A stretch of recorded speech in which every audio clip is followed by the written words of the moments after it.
माढा लोकसभेच्या उमेदवारीच्या तिढ्यानंतर शिवसेना शिंदे गटाचे आमदार शहाजीबापू पाटील यांची रोखठोक भूमिका। नमस्कार मित्रांनो, धन्यवाद न्यूजमध्ये आपल्या सर्वांचं स्वागत।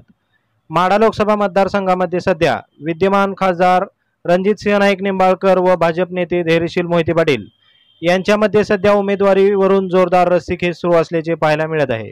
विशेष म्हणजे इतरही नेत्यांची नावे चर्चेत येत असतानाच सध्या विद्यमान खासदार रणजितसिंह नाईक निंबाळकर व धैर्यशील मोहिते पाटील यांच्यामध्ये उमेदवारीवरून जोरदार रस्सीखेच सुरू असल्याचे चित्र पाहायला मिळत आहे।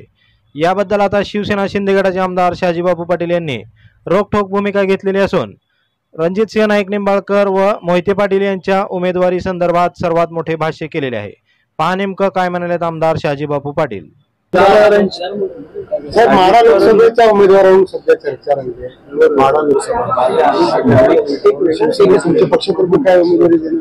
ती जागा भाजपची आहे, त्यामुळे आम्ही त्या ठिकाणी मागणी केलेली नाही, करणारही नाही। आणि शिवसेनेला मी एकच आमदार आहे आणि माझा पाठिंबा सध्याचे खासदार रणजितसिंह नाईक निंबाळकर यांना राहिलेला आहे, त्यांना मी पाठिंबा देणार।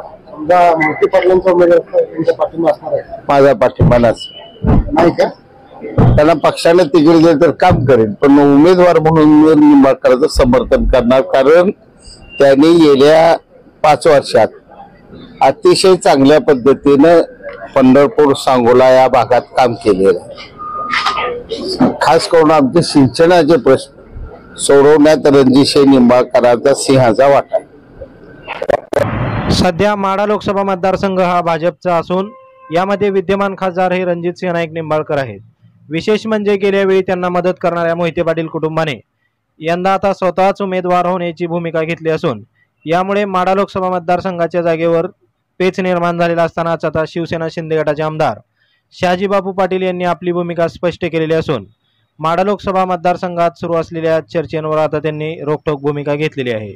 याबद्दल तुम्हाला काय वाटतं? नक्की माढा मतदारसंघात कोण उमेदवार असावा? नक्की कमेंट करा आणि व्हिडिओ आवडल्यास शेअर करा। धन्यवाद। ताज्या बातम्या पाहण्यासाठी धन्यवाद न्यूज चॅनलला सबस्क्राइब करा आणि बेल आयकॉनवर प्रेस करा।